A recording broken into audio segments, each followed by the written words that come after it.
Hello YouTube, welcome to another reaction video. Today we're watching Mr. Bones 40K's video, What is a Scary Xeno 40K?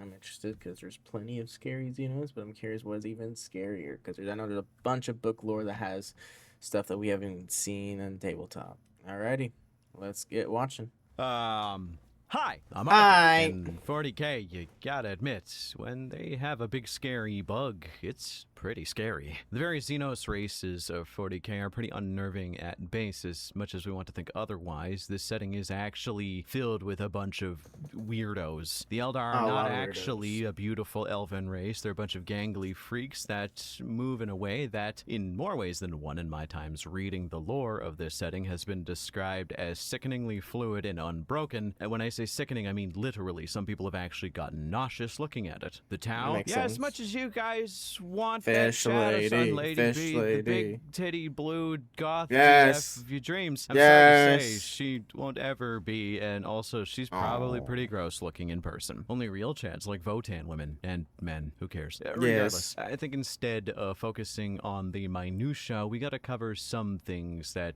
people forget. The horrors of this setting are innumerable and incredibly difficult to deal with at base, so I want to cover the ones that some of you probably don't know about. And if you do, I'm down. well, who cares? I'm always The been admittedly interested. Let's mostly go. bug-populated list of freaks I'm about to show you is pretty ooky spooky. I don't like but that dog. You know what's That more dog scary is than not- that? Being Nope, secretly don't pet monitored that by dog. shadowy corporations and unknown entities who want to steal your internet data, but thanks to today's sponsor, you may not have to worry about that for long. NordVPN is one of those names you hear discussed a lot, and there is a reason. With probably the best service in the game, NordVPN not only gives you all the privacy you want from a VPN, but they also offer so many additional bits and bobs that make them kind of a perfect all-in-one. Perfect all-in-one, let's go. Antivirus software that lets you know if there is a known virus or phishing scam when you attempt to download something or potentially go on a fake storefront. Which, if you know the internet at all, you know that happens more often than you'd think. I'm not joking. I actually get emails all the time talking about fake advertisements, fake storefronts, fake toys that I really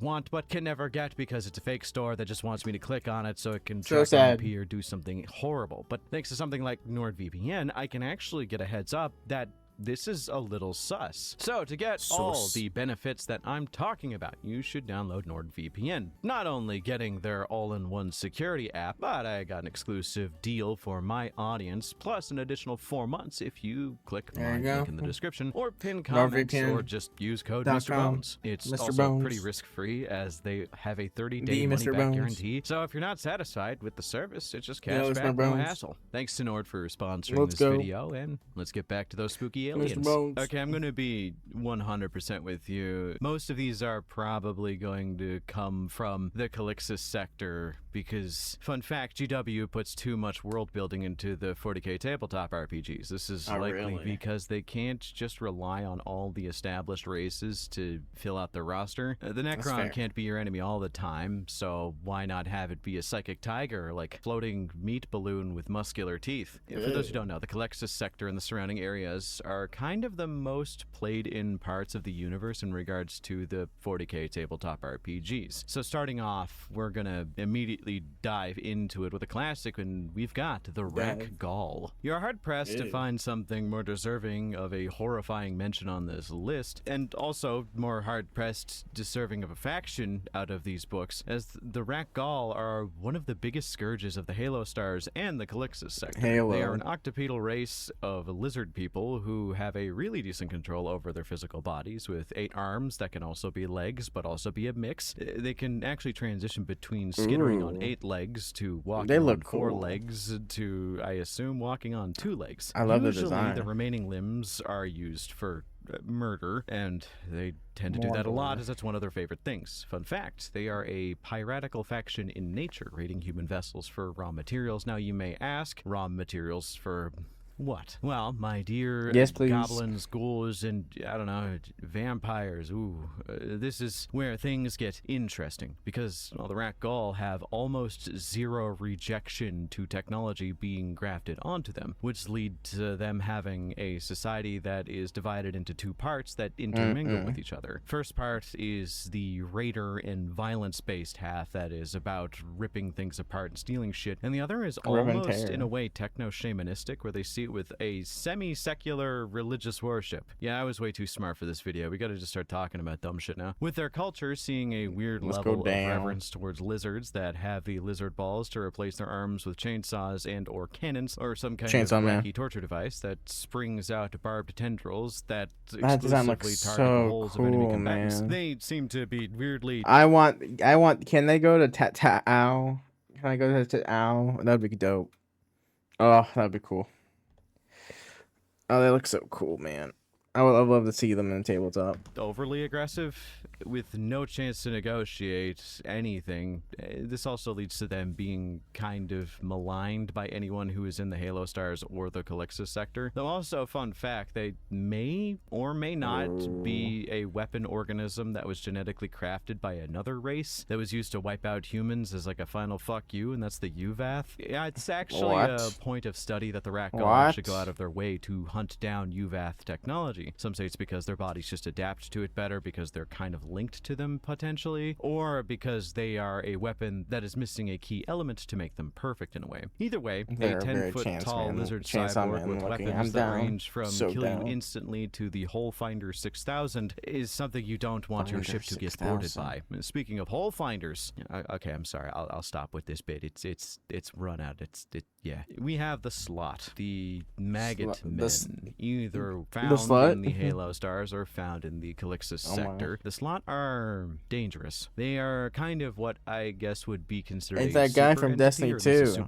Though Destiny 2 is dying, so he might come here. But it's more they want to gather into each other, and the more worms you have in a body in this colony, the more intelligent they are. And it's actually an exponential growth thing. It's like their processing ability drastically increases with each worm. To start off, they are literally a pile of sentient maggot-like worms that on their own are not that dangerous, but they still can be dangerous because they communicate psychically with the masses that they tend to be tied to. But if they get into a large enough pile, they tend to form mostly a human-like shape hidden under robes that are actually super technologically advanced. This shape's intelligence is proportional to the amount of worms that are in this colony. So if you see the 10-foot tall one, you probably don't want to be on that planet, but if you've already seen it, it's probably too late. It's like their ability to process increases with the more worms there are, and I like to think it's because they travel around the universe and spy information, and whatever that worm learned, it incorporates into the mass. This leads them, once large enough, to make technology that would be so advanced that most, actually, the Necron would win easily in this setting if they tried. Idiots to kind of be concerned, as it's stuff that even we can't fully figure out, like cloaks and armor that negate most damage or turn the Slot intangible for short periods of time. Also, techno-organic mushroom fungus construct warriors that kind of are so powerful that they dwarf space marines on an individual combat capability level, and hell, sometimes just making guns that straight up in a fight, if you are hit by them, turn you into a pile of dust on the ground that can somehow still feel pain. When it comes to the worm men, they are one of those threats of the XENO. What the hell is that? That looks gross as hell. What the fuck? Of the Inquisition hunts down almost endlessly due to their ability to destabilize large populations of humanity. They are vile, and it also reminds me of the many from System Shock 2, which, if you haven't played System Shock 2, you should go do that. It's pretty good. It's a pretty good game. The Slots tend to have periods of inactivity that we fully don't understand the reasons behind, though a lot of the Ordo Xenos assume it's to bide their time, make more worms, but also make more constructs so that when they eventually make their move, they're in the perfect position to take an entire universe down. And considering they are popping up more and more throughout the Calixus sector and the Halo Stars in an exponential rate, I assume they might have been right. But I do think it is kind of funny that there's theoretically a division of the Ordo Xenos that is dedicated specifically to hunting down worms. I don't know, I guess they just have like an anti-worm gun. I don't know what you would use for that, but I don't know. I think it's just kind of cool, I guess. On to something that kind of ramps up the vibe of the video. Let's get into the enslavers. Found mostly in the Halo stars and also in the worst parts of the universe. The enslavers are weird, but also pretty significant. To discuss them, we kind of have to discuss the idea of non-chaos aligned warp entities, as they do exist. Think of it like how evolution can cause creatures to eke out an existence in spaces that normally things can't, like those snails that live next to volcanic vents and whatnot. But basically, warp entities don't necessarily have to be swirling spirits and the damned running around and trying to rip people to pieces or chaos demons. Sometimes creatures can just evolve to exist in the warp, and sometimes they are just weird monsters. Shout out to the Chimera that the Dark Eldar use as shock troop. That's gotta be the most hated dog in fiction.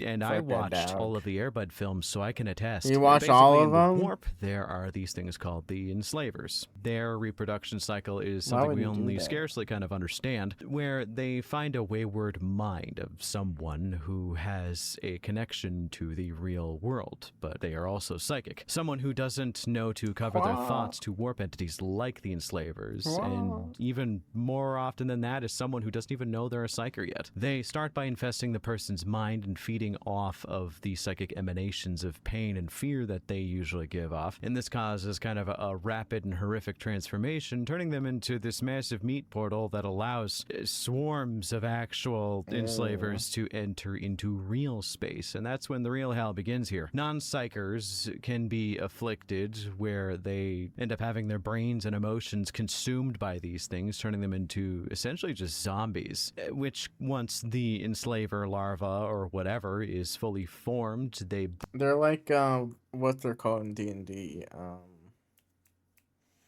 the illithids, the mind, it's the top back of my brain, mind shifters, mind blah blah blah, but the illithid, I know, or I can't pronounce it, but there's like those. Interesting. Mind flayers. There you go. Burst out like a fully made enslaver. They kind of just resemble tentacles, an evil jellyfish crossed with what would come out of a nightmare that farted too aggressively. They are also potentially the reason why the old ones, the reason why most of the setting is capital F fucked, went extinct. Though we don't truly know. We just know that they have been around for quite some time, and they are one of the most evil and horrid swarms of insect-like creatures in the setting, and have kind of resulted in the worst plot twists in history. Like the Storm Wardens. If you didn't see my video, that is. I did. Watch to get the full context. I did. I mean, it'd be kind of cool. But their original entire first company was, a part of this thing called the Nemesis Incident, where they were all infected by enslavers. And before the enslavers could take hold, they were put into sleep in stasis tombs that were on their home planet of SCARIEST, until they can be saved by some kind of cure, which, considering the old ones couldn't stop it, I doubt most factions in this setting could either. And with that being said, we are going to move on to another topic that is on the same page as evil bugs that eat your brain. So let's talk about evil bugs that eat your brain, the Psychnuin. Yeah, they were kind of a short-lived anecdote used mostly for the character building of A1 Magnus the Red. But the Psychnuin are one of the most dangerous predators for psychic beings in the setting. Or at least they were before they got extincted. Well, at least the Prospero ones did. Basically, they are a disconcertingly large parasitic psychic wasp, which if you have ever seen any of my live streams where a wasp somehow got into my room, I'm easily frightened by them, so I'm not the biggest fan of these ones. They hunt down specifically psychers, as they need psychic energy to feed themselves and also foster their young. Think of those parasitic jewel wasps that lay eggs inside of, like, spiders. It's like that, but instead it's psychers and their brains, and it's worse. So how it works is they can kind of detect passively where psychers are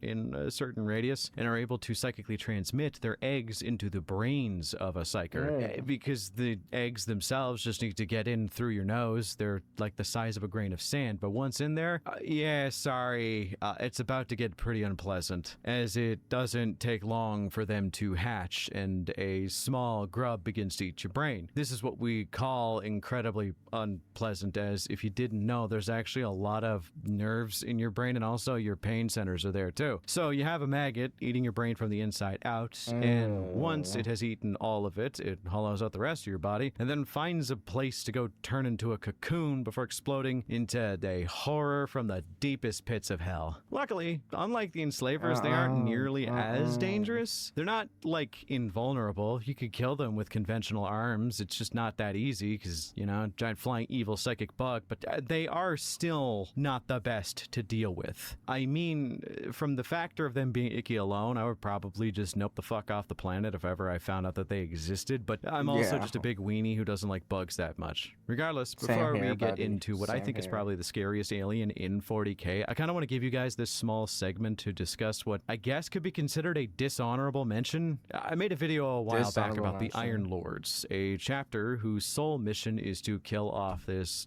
horrid alien species known as the Barghesi. They are a race described as violence incarnate, that a space marine actually has trouble dealing with them in single combat. They are something so vile that the main reason they are there, that is the Iron Lords, and trying to kill off the Barghesi is because if the Tyranids get a hold of their genetic code, it would be considered one of the greatest tragedies to happen to the Imperium of Mankind. So the Iron Lords kind of got to do their thing. There was even a short story I read a while back about an Iron Lords member dealing with a gene stealer group raiding their ships to try and steal a Barghesi that they had in cryostasis in order to just study it later. It was very tense. They had only described the Barghesi as having tough skin that bolt shells didn't do too much to, and claws so sharp that they could actually cut through power armor. So when they announced that Huron's retinue was being distributed to the Red Corsairs, and that there was not only a Tyralian dog soldier, but it also had a Barghesi, color me fucking disappointed when I found out that the Barghesi was just an evil space dog. Look at this dingo looking ass. It is literally just a red dog that someone is using as a pet. It's honestly the least intimidating member of Huron's little polycule here, which is low-key kind of fucked up because one of the members is just a standard human, which in theory shouldn't even hold a candle or even be in the same category as a Barghesi, considering the threat that these things are built up to be, but whatever. I guess it also does deflate the task that the Iron Lords are doing because they're basically just putting down a bunch of evil space dingoes for a while instead of some techno-organic super animal. But I will say, there is a caveat here that Plunder, yeah, that's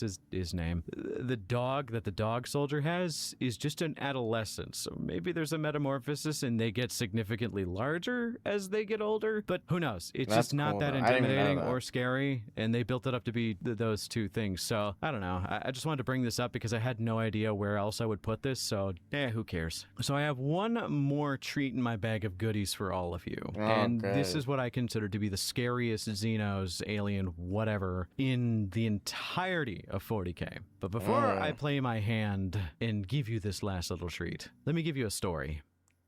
You are a serf, a simple servant to some, at one point, major noble on a backwater planet. But at current times, due to her incredibly advanced age and the inability to sire a child due to a career-ending wound she sustained in the military, she kinda has just lived her life simply as the part of a noble dignitary for this planet, doing genuine good for her people, but that was decades ago. Exhausting every rejuvenant treatment available, she is now somewhere between 400 and 500 years old, which has left her a withered old husk. The house is run down as she loses grasp on her riches, no longer respected in her field. Over the years of your service, you've noticed that there was the steadily worsening fear in her eyes. She can feel the Reaper upon her door, and she's worried that it may come for her at any time. But that is neither here nor there, as there is a new problem. A few weeks ago,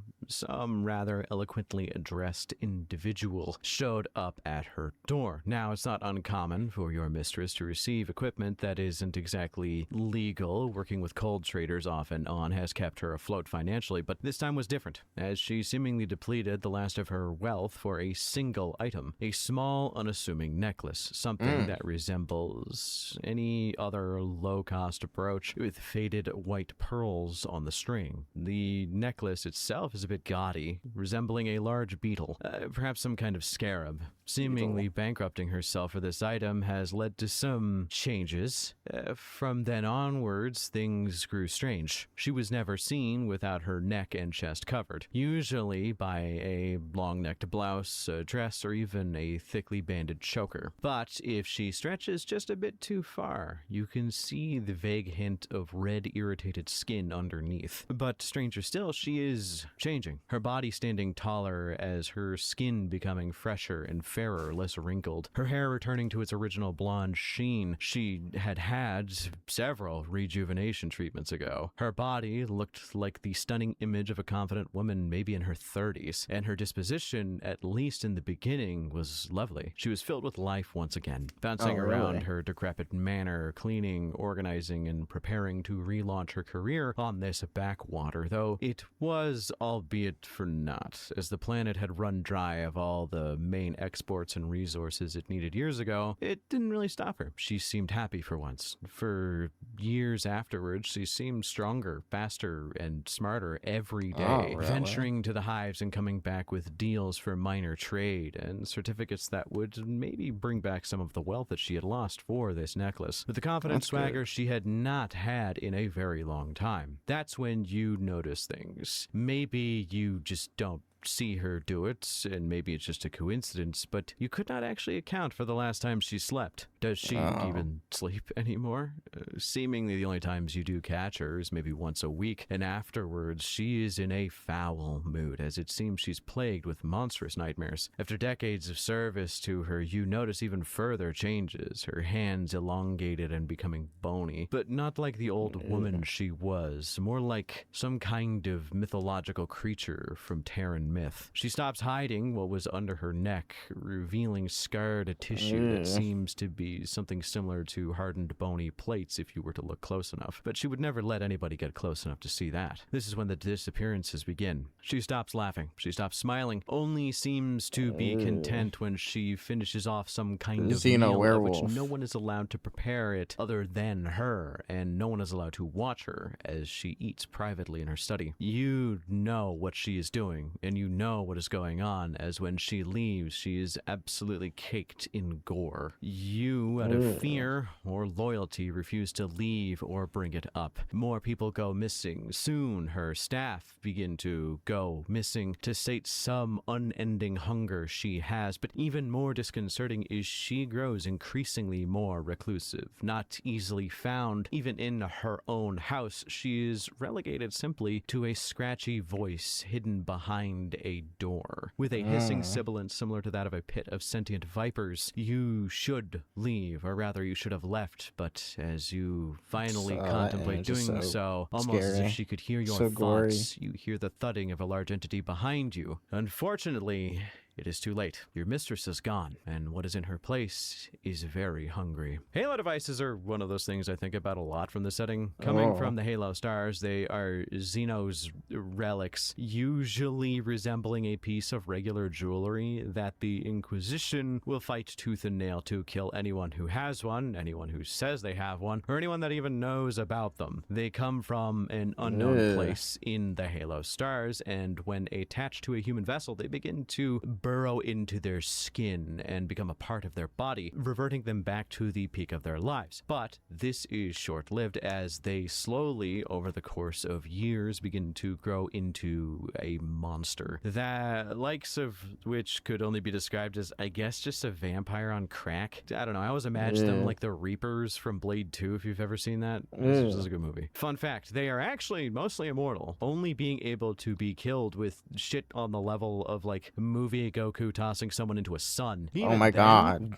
We That's don't terrifying. know if it truly works, or they are What just the hell? burned enough that they can't really do anything and they're trapped in the center of a sun due to its gravity. They are also stronger than baseline humans by a large margin, and also probably stronger than your average space marine. Their speed and alien intellect makes them incredible threats, as for some reason, after years, the minds of the human subject is overwritten with memories of alien worlds. Think The Long Dream by Junji Ito to kind of understand why they are averse to sleep. And you you get what I mean. They are relics that cold traders, you know, the fellas that sell XENO's tech, really want to get a hold of because they are worth quite a lot of money, which is both a good thing and a bad thing because most people only hear that first part that it makes you immortal and revert back to your original prime of life and not the rest. I don't think there is anything more illegal in the setting than a Halo device outside of like carrying chaos artifacts. Like if you get caught as a cold trader, usually you're executed, especially if you have something like a Kroot rifle or a bunch of Eldar pain guns. But if you're found by the right guy, sometimes an Inquisitor will turn a blind eye in order to confiscate them and use you as a hookup for these weapons. But with a Halo device, I'm sorry, you are declared traitor, killed painfully after torturing you, and then they also try and find out if you know anybody else who knows about this. Then killing your entire family and anybody who ever knew you because you cannot let the information of a Halo device get out there. Thus, why they are one of, if not the scariest Xenos in the setting, as by the end, you aren't even human anymore. You are something that probably hasn't existed in a long time, but that is just my pick for the top brass here. That was a good video. In the comments is scarier than the Halo device victims, as I doubt there is anything else that can be scarier than something that is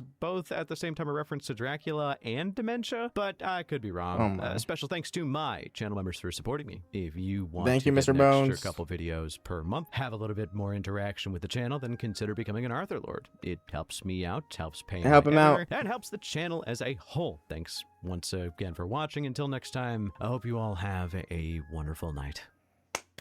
Yippee! Please support the original creator. Watch more of his videos. He's a great content creator. That was scary, or that last one was really terrifying. I was quiet for like, what is this story going through? And man, the fact that traders would sell that off, like, what's the like? That would be like give it away immediately, or throw it into space. Who would ever want to have that sell it off? That's crazy. I guess I guess it make honestly, you know what? That makes a lot of sense for trying to get rid of, if you're a rogue trader, found it, to give it to another rogue trader, give it to another noble to doom their planet or doom themselves. I'm assuming doom their planet. You exterminatus immediately.